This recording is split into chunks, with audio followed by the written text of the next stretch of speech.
What's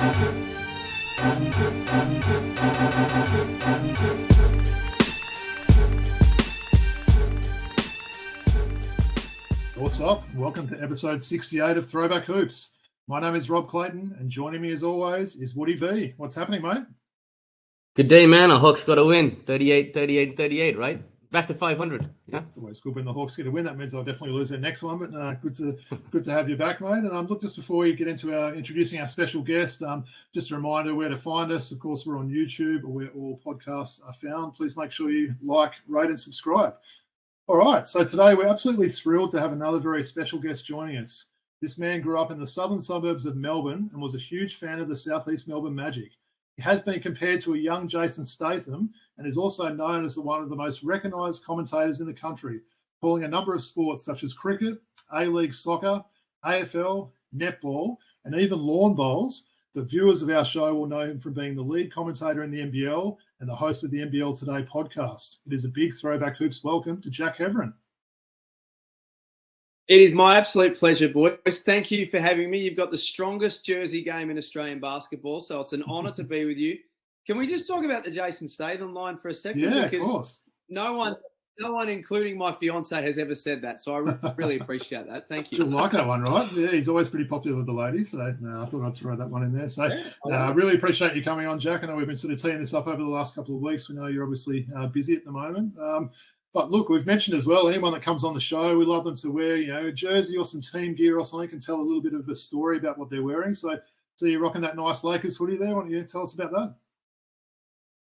Well, I wish I had your Magic jersey, Rob, to be honest, because as you say, I grew up in southeast parts of Melbourne. I love the Magic. We'll get into that. But this is all I've got as far as hoops paraphernalia. I'm a Magic man from way back, and I was a Lakers man from way back. I reckon it goes back to about, I want to say 1993. I think I would have been about 7 or 8. Nice. It was Nick Van Exel's first year as a Los Angeles Laker. It ended up being James Worthy's last year as a Laker. And it's funny how I ended up supporting them because the season was a shambles. I think they won 30 games, and by the end of the season, Magic Johnson was coaching the team. But wow. I don't know, there was just something about the Lakers and the Hollywood aspect and Nick Van Exel that kind of drew me to them. So I've been a Lakers man ever since. Very good. Well, I've worn a Van Exel jersey on the show before. Someone that, Woody and I both That's really our like guy, him. man. Yeah, exactly. And I mentioned to people as well, go on YouTube and look at his highlights because, mate, they're amazing. Some of the stuff that guy was doing there. So one-time All-Star, I think he was from. One-time All-Star. Nick the Quick. That's right. Well, appreciate that then, Jack. Well, Woods, why don't you take us away? I can see you obviously with that awesome Hawks hat there, but you're rocking a bit of an older 36ers jersey.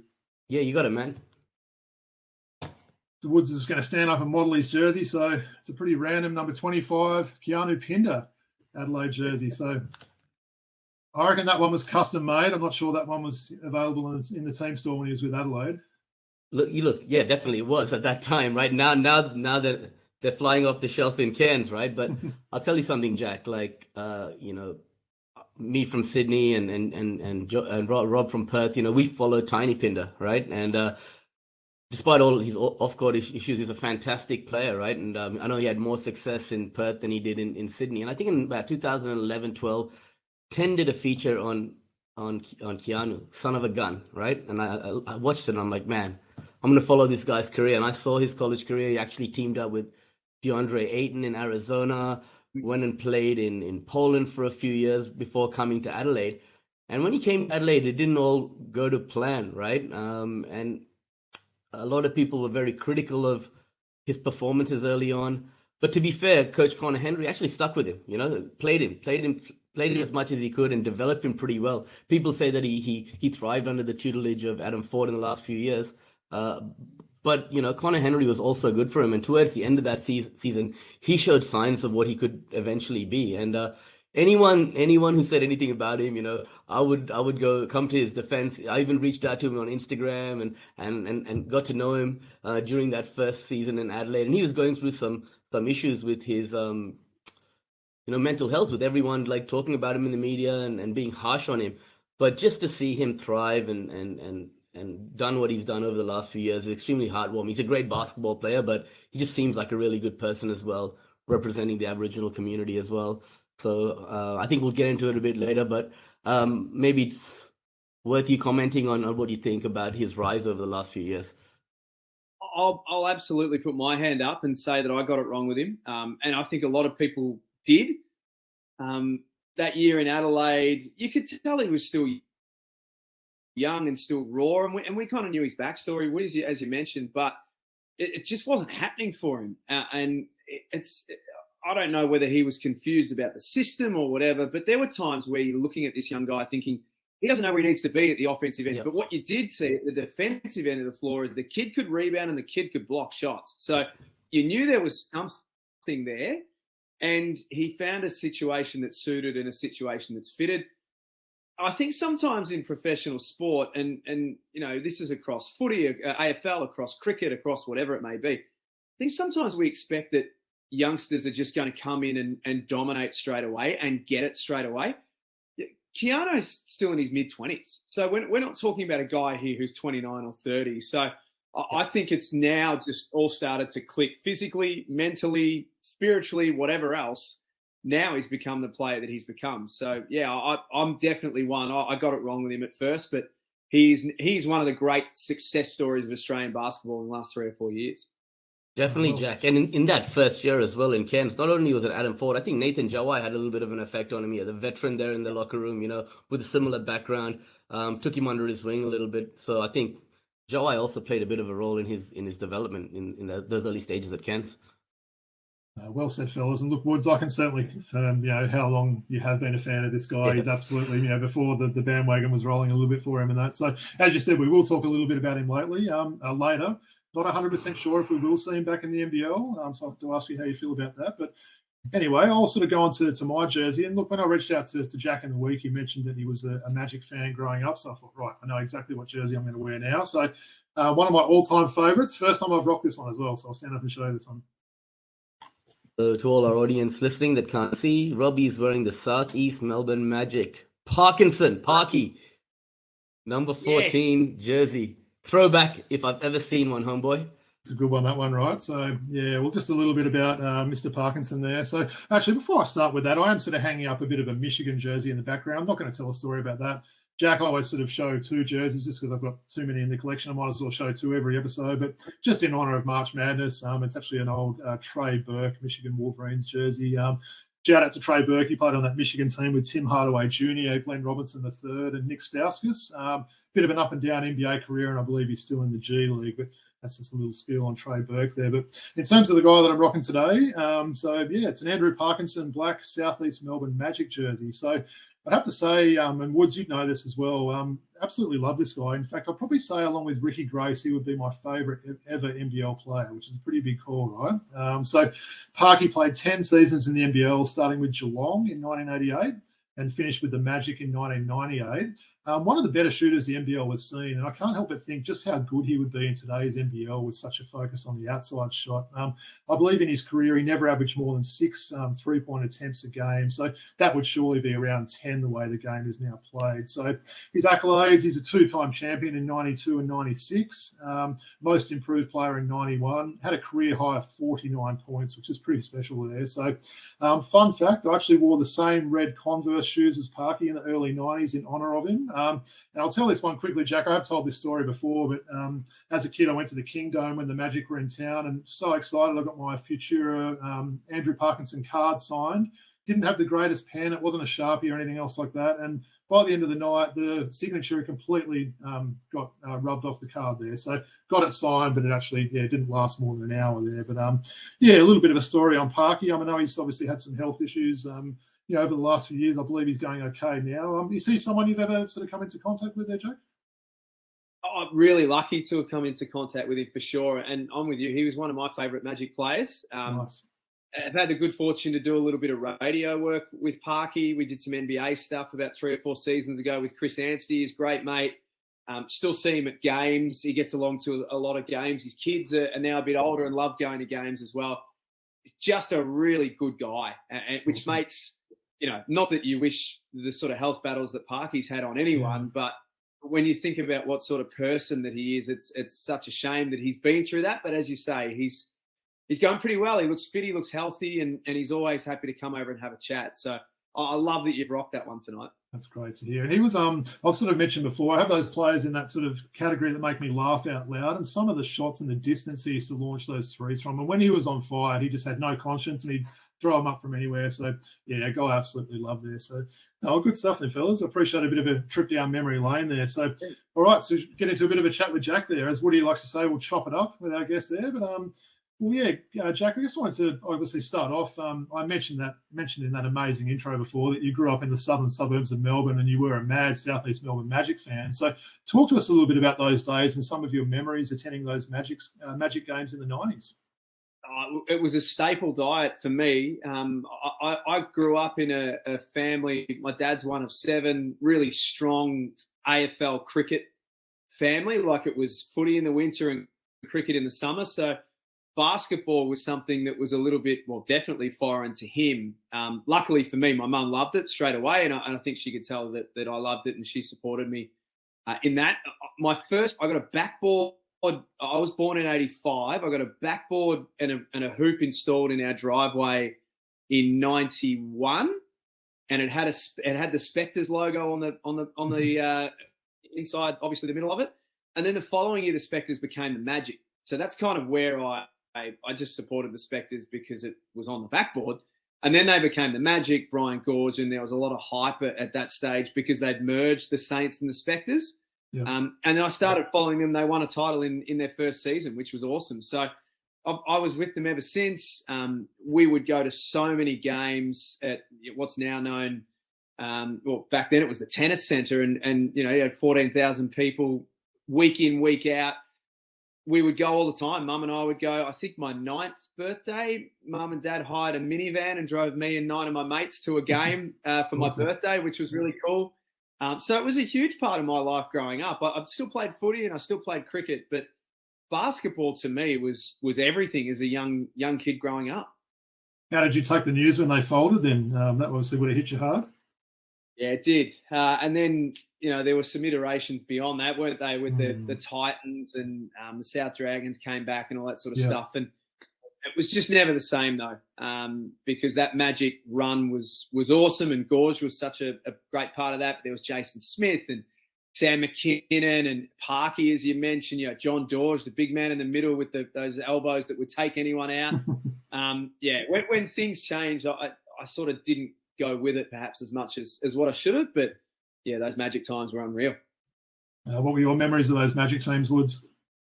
Slam and Sam McKinnon, right? The final series, right? Yeah, just good times. Even Eastside Spectres going back, Bruce Bolden and those guys taking on Perth in 91, 92. I think it was 3-game series when Pete Hansen and Tiny Pinder and those guys were there. If you look even back a little bit further, right? Nice. Brian Gorgian on the sideline with his long hair, drinking that Diet Coke out of the bottle, right? Is that right?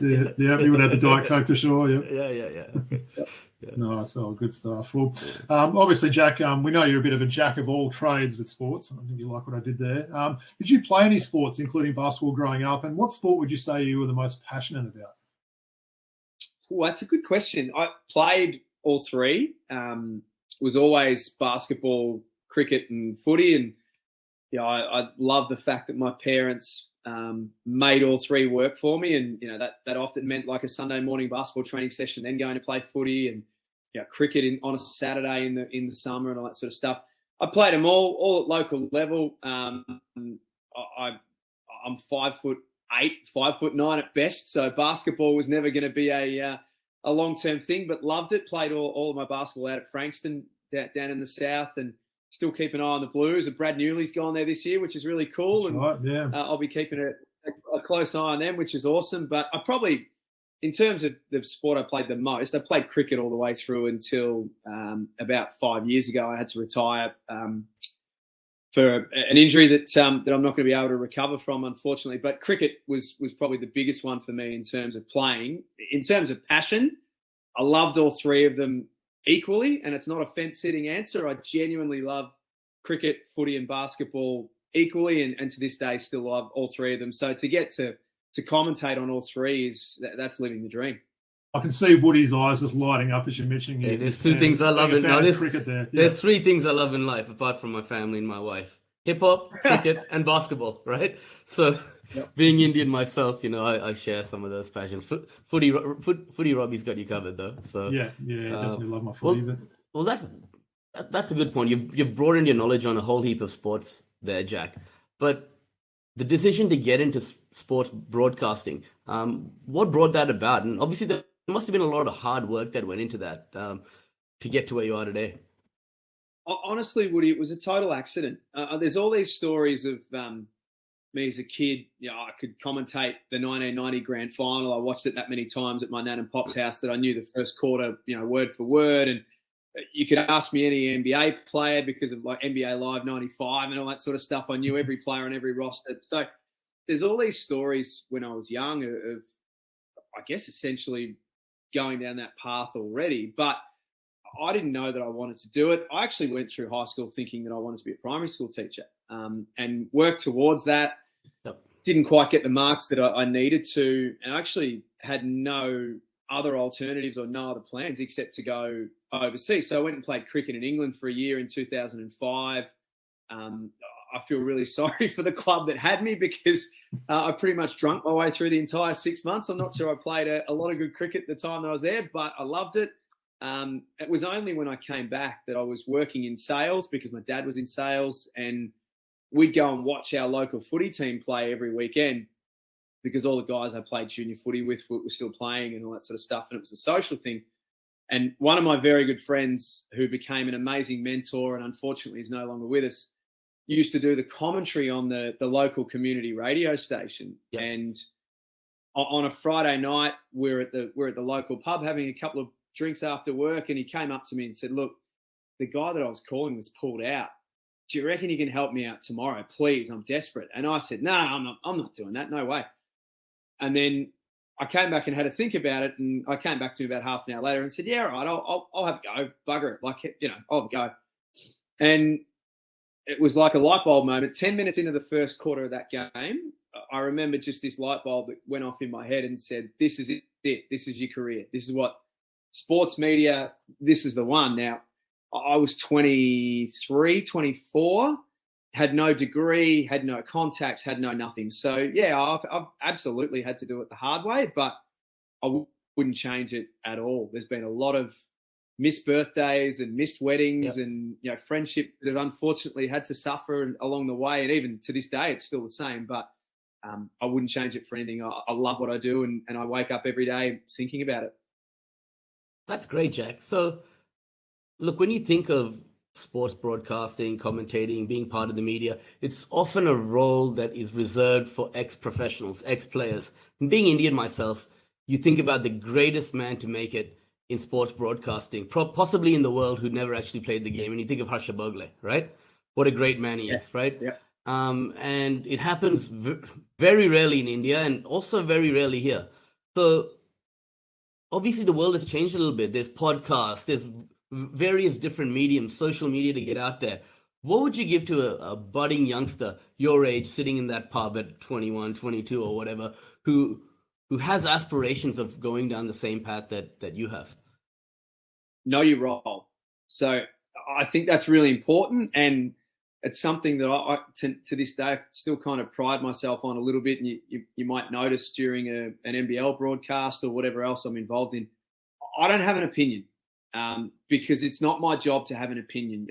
Trust me, There is no one tuning in to watch Friday night NBL broadcast to hear what I think. They're tuning in to hear what Andrew Gaze has to think and Leonard Copeland. And on a Sunday, it's with Liam, whoever. They're not tuning in to hear what I think because my opinion does not matter. But what matters is that I have to get the best out of the people around me and make them the most important people in the broadcast, because they are outside of the game and the players and what's going on. It's the same in AFL. There's very much a team environment there, and your job is to facilitate cricket commentary. That's what you do, basically. And that's how you find a role in cricket, which doesn't ordinarily have a lot of space for people who haven't played at the highest level, like you say, Woody. So in that case, if you want a spot involved in cricket commentary at a decent level, then you got to understand your role. So I worked that out really quickly, and to this day, I've lived by that. And I think it's really good advice that I would give to any young person coming through who hasn't played at the top level is understand where you fit and play that role well. A great answer. Thanks, Jack. Well, while we're on the topic of cricket, Robbie told me not to ask too many cricket questions. World Test Championship final coming up. Okay, we're not playing in India. We're not playing in Australia. We're playing with the Duke's ball at Lord's. Can you beat us? And when I say us, I only support India and cricket, no other sports, right? So I was trying to work out who us was for a second there. Yeah, I think we can. I'm not sure we've been super convincing with the bat, but English conditions. I'd be interested to see what they do with the bowling lineup for that. Stark, Cummins, Hazelwood. Historically, 3 tearaway quicks don't work in England. You generally need that Jimmy Anderson, Seamer type who can Boland, nip it maybe? around. Yeah, I think it's Scott Boland or it might be Michael Neser. Yeah, I think there's a role for one of those guys. So I think we can. I actually think the conditions favour India probably more than they favour Australia, to be truthful. I think Shami and some of the Indian seamers will really relish those conditions and have in the past. So, yeah, we can do it, but I would have India as favourites at this stage. I'm looking forward to it. It'll be a good contest. Yeah, me too. Oh, well, now that Woody's got 2 cricket questions in there, I wanted to sneak an AFL question in there for you, though, Jack. So, firstly, who is your team that you support? And just also wanted to know as well, what do you sort of find the main differences are in calling footy compared to basketball? I mean, obviously, from the outside looking in, there's the obvious things like a lot more players on the field and a lot more names to know in football. But yeah, how would you answer those? The first part of the answer is a boring one. I actually don't support a team. I grew up as a youngster, as a Collingwood supporter. My pop is one of my favourite people in the world, and he's a dyed-in-the-wool Collingwood supporter. Had the tattoo on the arm with the same tattoo parlour that all the Collingwood players did in 1990 and was in the line with them, and he still tells the story to this day. But I actually Pop got a bit older and couldn't take me to games, and it kind of meant I became a bit detached from Collingwood, which is fine. And once I started working in it professionally, it's my job's to commentate, not to barrack. So I kind of stay away from any of that sort of stuff. In terms of differences, I mean, you're right. There are a lot more players, and there are.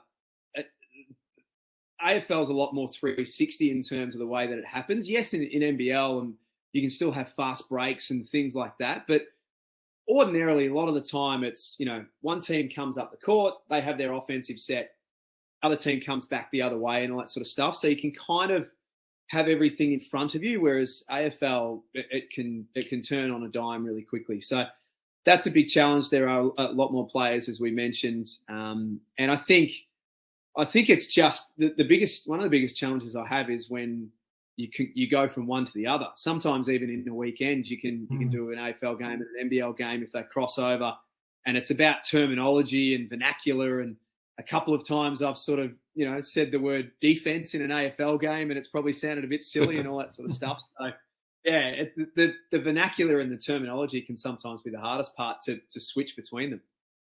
And look, we mentioned all those sports that you've covered. Is there any sports, I guess, that you haven't covered that you'd like to one day? Is there any other sports that you're sort of a big fan of that you haven't got a chance to call yet? I'd love to go to the Olympics. I think that's in any. You did Commonwealth Games, I believe. Is that right? Or? Yeah, I did the 2018 Commonwealth Games. Had a pretty amazing 5 weeks professionally. Went from South Africa covering the 3rd and 4th tests. Now the infamous sandpaper gate scandal. I was there for all of that, which was incredible. And then went from that to the Commonwealth Games to commentate lawn bowls, which was great. I enjoyed that a lot. It was an amazing experience, and got to call, I think, 4 Australian gold medal wins in the bowls, which was awesome. I still think about a lot of them today. Right.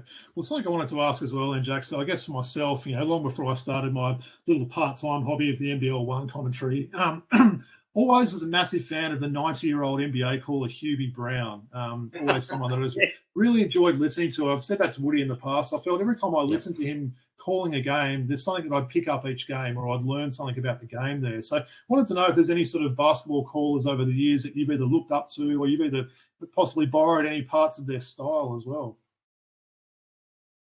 Well, Case is the obvious one. John Yeah. Casey is the obvious one because, that he's been the voice of Australian basketball for the best part of 20 years now. So he's the obvious one in terms of style and in terms of the way that he can narrate and set up a game. And, he's still and great that we can have him every Saturday for a doubleheader this year. He's still going really well. Even going back before that, Steve Quartermain, as a kid growing up, Quarters was the voice of the Channel 10 coverage, and I've been lucky to call a little bit of AFL with Quarters and kind of work with him on a different sphere as well.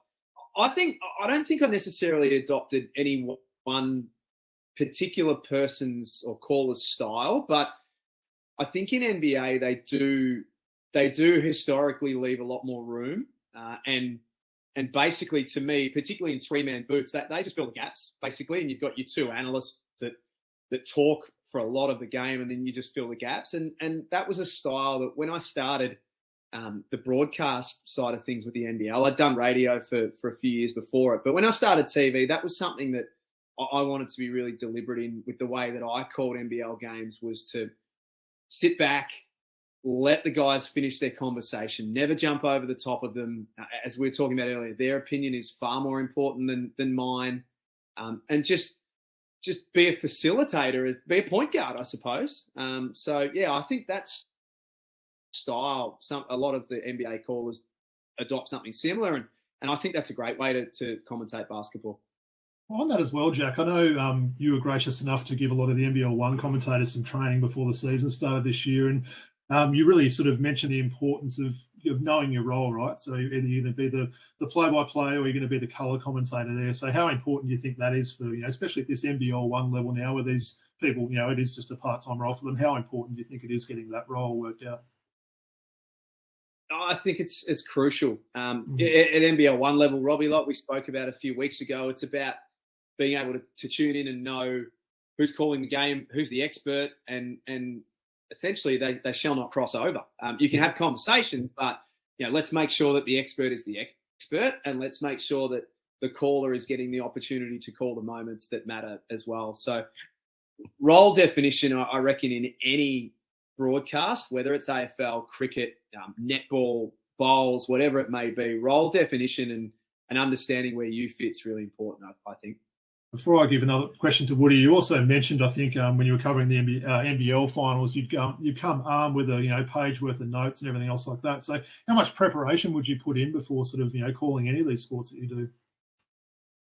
I think from an NBL point of view, I reckon each game's maybe 5 hours, 6 hours. I've got sort of different methods that I do. I still handwrite a lot of stuff. I make team templates at the start of the season and then sort of handwrite the gaps and all that sort of stuff. But there's a lot of stuff that I like to have. I have serious anxiety if I don't have the information. If I sit down and I feel underprepared, then it's in my head before we start. And so I just try and make sure as much as possible that never happens. And sometimes that means late nights or early mornings or whatever you need to do to make it work. And I'm lucky that I've got a very understanding family who know what I do and understand what you need to do. But yeah, I think from an NBL perspective, it's probably 5-6 hours. And then if you want to go back and watch anything, we're a bit lucky that we see the teams most times twice a weekend. So you've got a pretty good gauge of the players, whereas AFL, sometimes you can go 4, 5, 6, 7 weeks without actually commentating a team. So I feel like it's important to go back and watch them. I'm commentating Essendon this weekend. I haven't commentated them live this year, so tomorrow night I'll be watching a bit of their round 2 game just to make sure that I'm IDing the players and making sure I'm knowing who's who. All the pronunciation and everything else is big as well. That's the one thing I find really hard. I sort of look at that score sheet, the team list. I'm like, please don't give me any really hard names. And you get some doozies sometimes, and you've got to make sure you say that right and respect them right. So yeah. Well, I guess let's just go back to the NBL then, Jack. I know you spoke about I try not to have an opinion. People here to listen to XYZ's opinions. 2 guys I want to talk about, Andrew Gaze, Liam Santamaria. They're both friends of the show. They've both been guests on the show, actually. And Robbie and I have got to know them quite well, right? What's it like working with those two? It must be fun, and also you must have learned a lot, especially having guys like that by your side day to day, right? I've learned so much off Liam. If we can start with Liam, I've learned so much off him in terms of the X's and O's. You know, I like to think that I've got a pretty good handle on the game because I've sort of played it and been around it in some way, shape, or form most of my life. But then there's another level, and I don't necessarily need to know every single play and how it operates, but it does help to have a pretty fair idea of, you know, if they come out of a timeout and they're talking about a play that or pick and pop or whatever, it's if I can see that, it helps my commentary. Yep. So much of that I've learned from Liam, sitting next to him, the notes that he makes. I'm sure he won't mind me saying this, but come game 5 of that championship series that we just finished off a couple of weeks ago, he had the plays all written down. He knew pretty much what every offensive set was from both Modi Mayor and Chase Buford. Yep. Because he'd gone and done the work and he'd worked it out for himself. So I said it in the coverage, he's one of, if not the best basketball brain in Australia, and I sincerely mean that. And how could you not love working with Andrew Gaze? It's funny, people always ask me with Gazey, is he really like that off the camera? There's no way he could be like that. And I say, everything that you see is exactly what he is. And that is the beauty of him. He's a national treasure. He would be the same. I'm sure he was the same with you guys when he came on. He would be the same if you played golf with him. He's just, if there were more Andrew Gazes in the world, we would never have wars. Like he's just an amazing human. And I just consider myself so fortunate to work with him and spend a lot of time with him because he's just brilliant.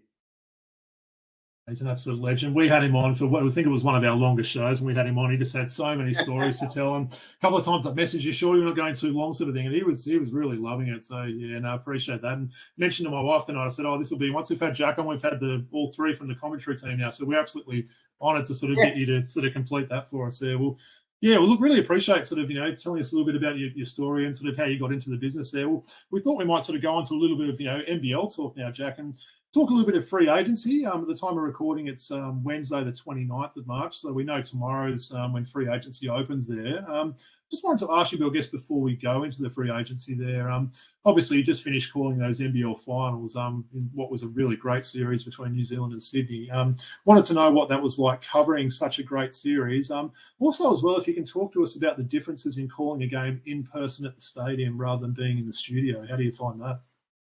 Yeah, it was amazing, phenomenal.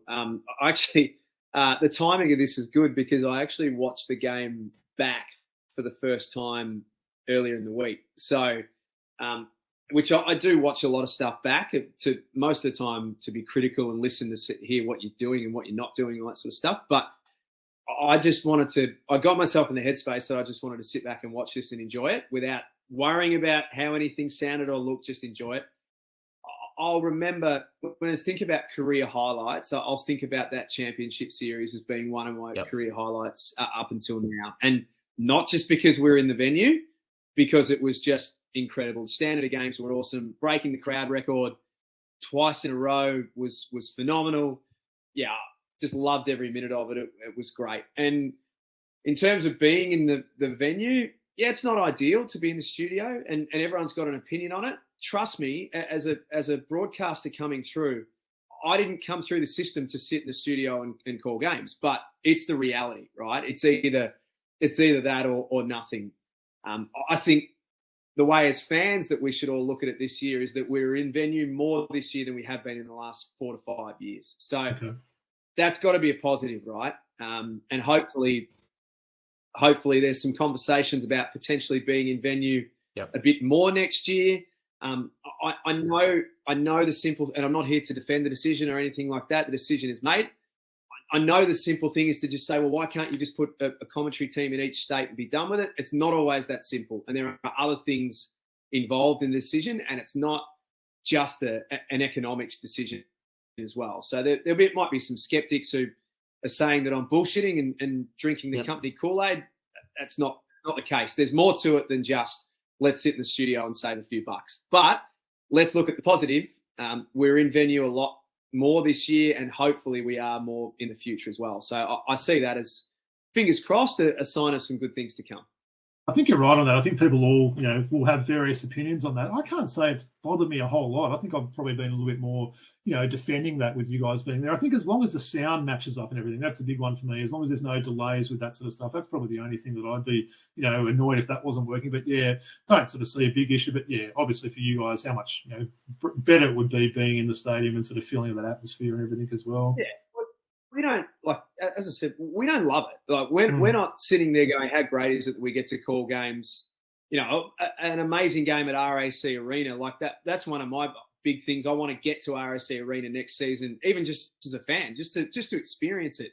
Go to a Tassie game next season to experience what that's like, because everyone tells me that that's the loudest crowd in Australia. We don't love it, but we love the league and we love that every game is broadcast. And I suppose when you think about where things were from 2015 when Larry bought the league and took over to where we are now and the size of the broadcast deal that the league now has and all that sort of stuff, it's come a long way in a pretty short space of time. So I guess the message is just be patient, because I think things are trending in the right direction when it comes to more of that in-stadium stuff. And guys, look, speaking to Matt McQuaid as well, he tells me, look, the emotion that I feel with the atmosphere sometimes, you can see that come out in my voice, right? And that's something that's kind of missing when you're, commentating a bit remotely, right? I think, but it's not the worst thing, but you take in everything a little bit more, and that comes out in the commentary, I think, right? Yeah, that's the one thing that you can't replicate, Woody. Like I have a different sound setting in my headphones to everyone else because I have the crowd noise cranked up to 1 million in my ears just to try and get it as close to being there as possible. But at the end of the day, we're not. And we don't lie. We don't say that we're there when we're not. I think it's pretty well known by now. So it is what it is. And as I say, hopefully things are trending in a different direction. Good stuff there, Jack. Well, wanted to ask you as well, look, obviously the two of us have really enjoyed the 4 episodes to date of the Marketplace. And as I said before, given we are 1 day away from free agency starting, wanted to get your thoughts on that. Who would you say would be some of the bigger names that, teams will be really looking to sign from tomorrow, March the 30th? This is like Christmas Eve, isn't it? The free agency opens tomorrow. And I think we'll get some stuff happening pretty quickly from what I can tell. I mean, the obvious ones are Will McDowell White. Anytime that you can have an Australian point guard of that quality, it means that you can do other things with your imports. It means that you can be more creative with your roster. Will's a start. Will showed throughout that championship series his worth, and he's still only 24 or 25. So like we're talking about with Keanu earlier, like we may not have actually seen the best of Will McDowell White yet, which is really exciting. I don't know where he lands, and I know that everyone has made an inquiry, no doubt about that. Why wouldn't you? I just wonder whether there's something for Will in the New Zealand system and finding something that's really worked for him. And I think Modi has brought the best out in all of his guys this season, but particularly Will. He gave Will the ball and said, "You're the man." I just wonder whether that, without knowing the money and the tic-tacs and all that sort of stuff, if it can be somewhere that's appealing enough for Will, I wonder whether he goes back to New Zealand.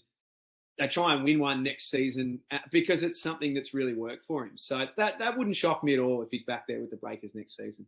What's your thoughts on that, Woods? I know you're a big fan of old BMW there. Where would you love BMW, man? That's my guy. So what he said, and if you recall before the season, Jack, Liam had him on the huddle, right? And one thing stood out to me. What he said was, I actually like being in New Zealand. I like being away from all my family where I'm just not distracted by people and I'm in my own bubble. And I actually prefer that. And he's actually thrived there, as you said, under Coach Modi.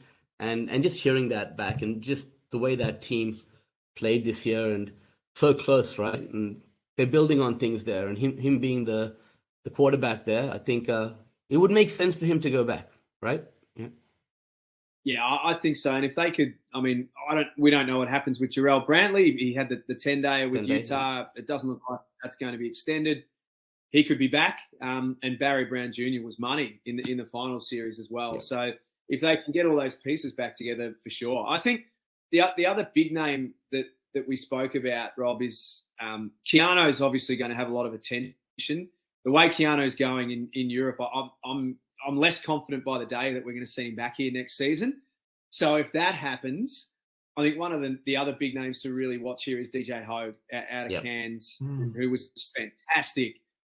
This is a guy that can handle the ball, can shoot, can rebound, can block shots, takes big shots at big moments.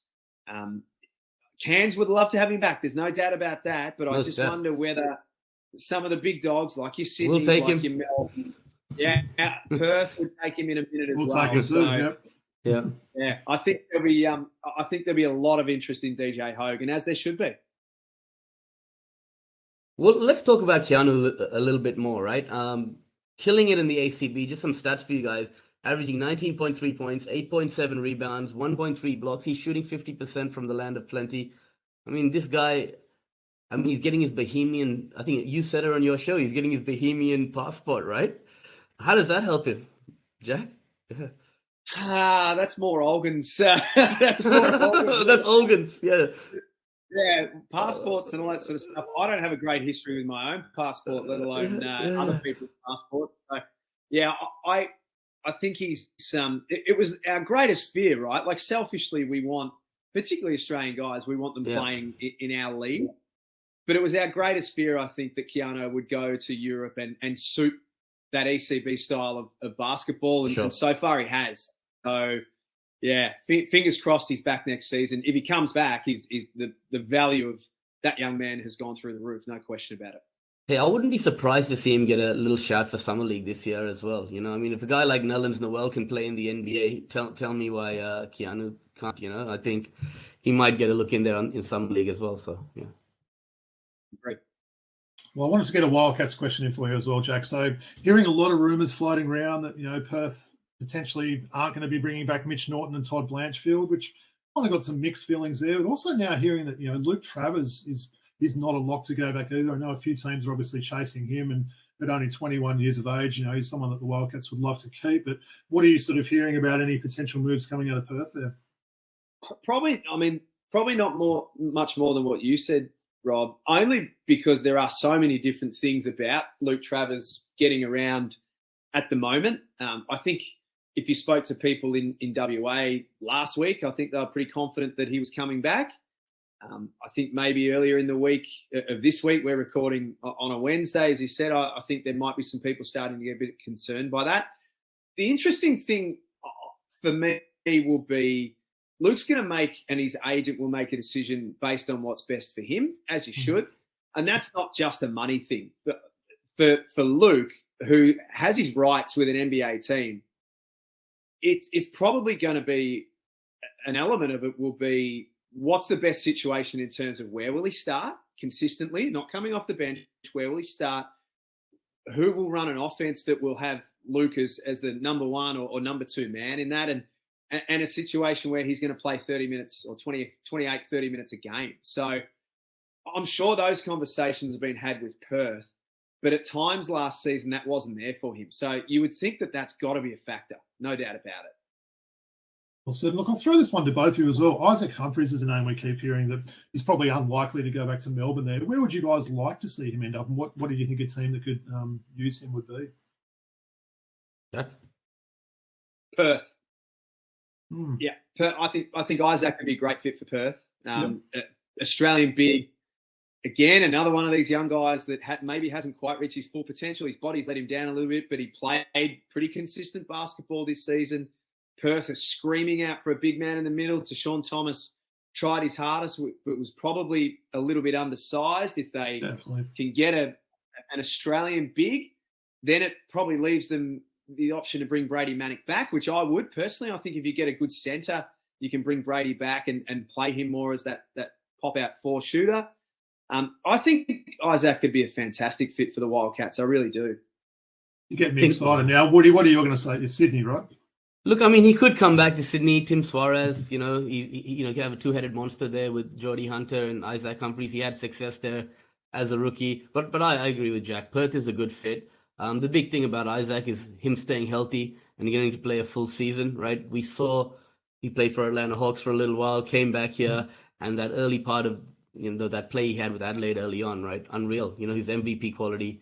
Defensive Player of the Year quality, but since then he hasn't been able to replicate that form due to health issues. So if he can get healthy, he can help the team, and someone like Perth is looking for an Australian 5, as Jack alluded to. So, yeah. Well said.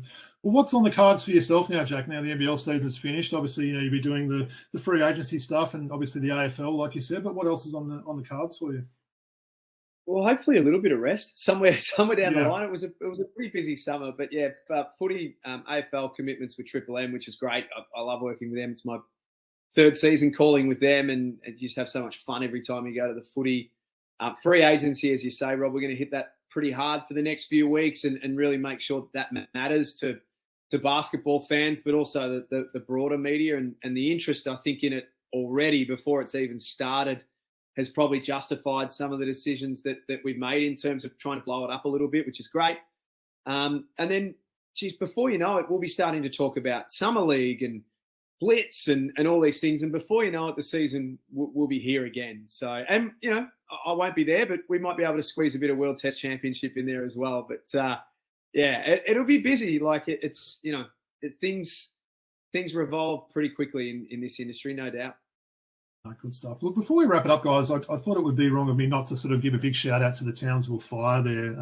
Of course, WNBL champions with that 2-0 win over the Flyers there.